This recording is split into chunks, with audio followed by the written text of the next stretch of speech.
much would you pay for a good man?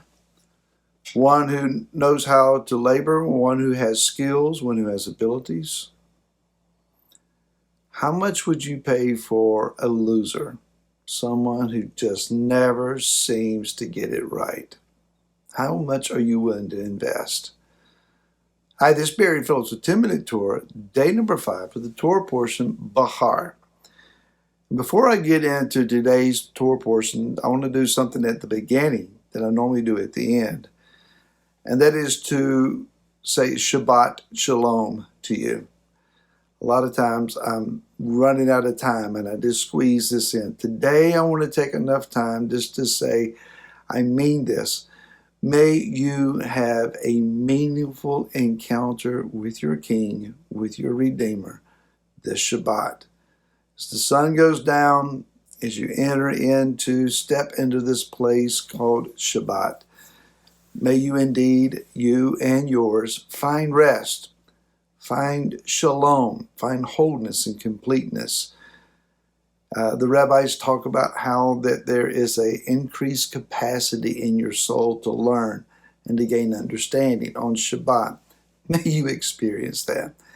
Further, let me just say a word of appreciation to those who watch 10-Minute Torah, who share it on your social media. You're welcome to do that. I encourage you to do that if you would like. Thank you to those that drop comments on the video page at YouTube.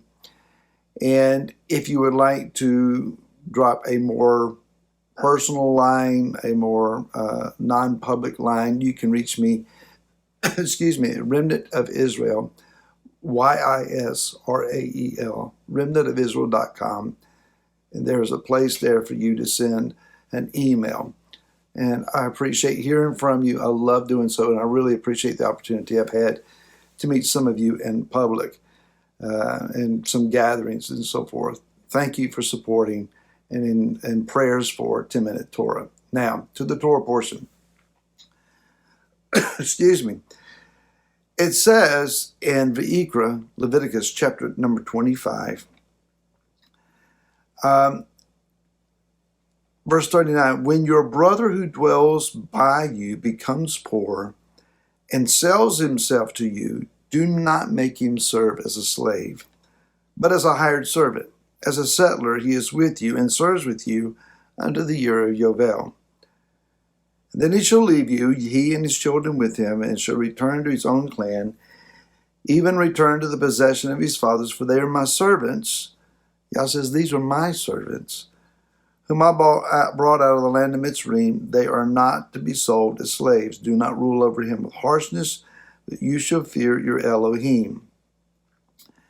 He says you can make servants of other nations, of the Goyim, but not your brother. Reminds me of the words of Rav Shaul. The Apostle Paul says that when a brother is overtaken in a fault, you who are spiritual, you're the ones who are to restore him, keeping in mind that you also might fail. So we are to do it firmly, but with love and with right correction and with right guidance. So the principle is this. If I, through bad decisions, bad crop years, bad investments, maybe I've had to bail out my family members myself, and I've lost money to the place that I can't make it, not on my current income and projected crop increase, that I may sell myself, my good work ethic, my services to a fellow Hebrew for a certain number of years to pay off my debt. In doing so, my fellow Hebrew, I'm supposed to trust him that he's not going to pull out whips and chains, that he is not going to put me into harsh labor, that he is not going to humiliate me. Now, the goal here should be that by my working alongside a successful fellow family member, a fellow Hebrew, under his tutelage and guidance, that I will learn where I made my mistakes, and that upon the completion of my term and my debt being paid, that I can go back to my property and do a better job than I failed to do before. That's the principle. That's the hope. We often encounter people who have had a list of bad choices, bad circumstances, and they find themselves in a fix. The American way is, hey, buddy, can you loan me a dime? Can you bail me out? Can you loan me some money? Can you pay off my indebtedness? There's a lot of that, whose indebtedness is worthy for us as taxpayers to pay off. That whole argument. Well, it's based on somebody's needing help. They find themselves in a over their head situation and they need help.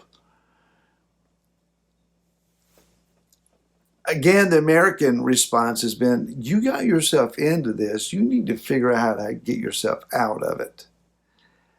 Or you go to the bank or some lending institution and they say, well, what do you have as collateral? What do you have to back up the amount of your loan? If you've already sold those things off to try to bail yourself out, you got nothing to work with.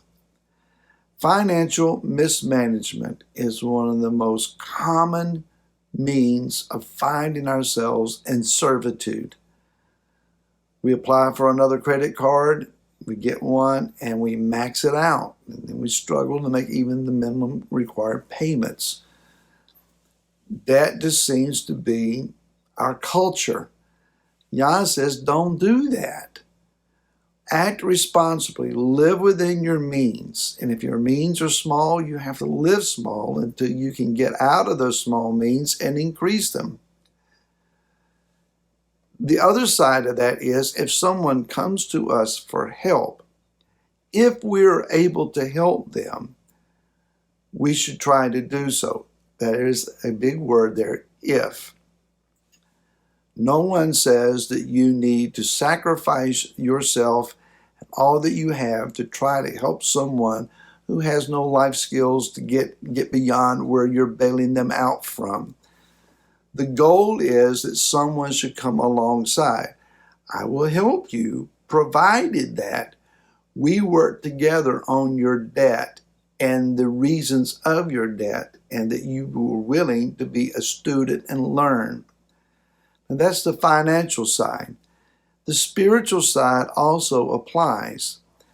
There are people who have made horrible decisions in their lives, not aware of their actions and their choices as to how big and heavy a set of chains it was going to place upon them. And they need deliverance. Some people just need to build better relationships and make better relationship choices. Some need to get out of a certain environment that is detrimental to their walk. Sometimes it's even spiritual to the place of being demonic, and there actually needs to be some real deliverance going on. They need to be freed. Those are hard cases, but they can be successful. Yelling and screaming is not the way to do it, but there is scriptural principles to apply where bondages that are spiritual in nature can be broken, and I know that for a fact. But then after the deliverance has come, after you get somebody out of their pit or their ditch or whatever calamity they're in, there has to be shepherding.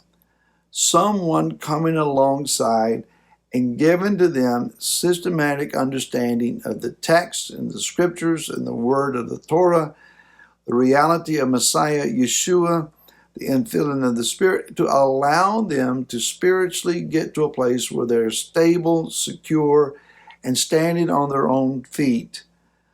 Not leaning on the arm of the flesh, but knowing who they are in Messiah Yeshua, being confident that the word works for them, knowing how to pray, knowing how to meaningfully worship, and being plugged into the body somewhere and an effective means by which they are bearing fruit. It doesn't happen overnight. It's going to take time. That means time investment from their part and the one who's doing the ransoming, shepherding, pastoring, loving, and encouraging. We all got work to do. Let's get at it. After Shabbat, let's rest first. We'll see you again next week. Until then, shalom.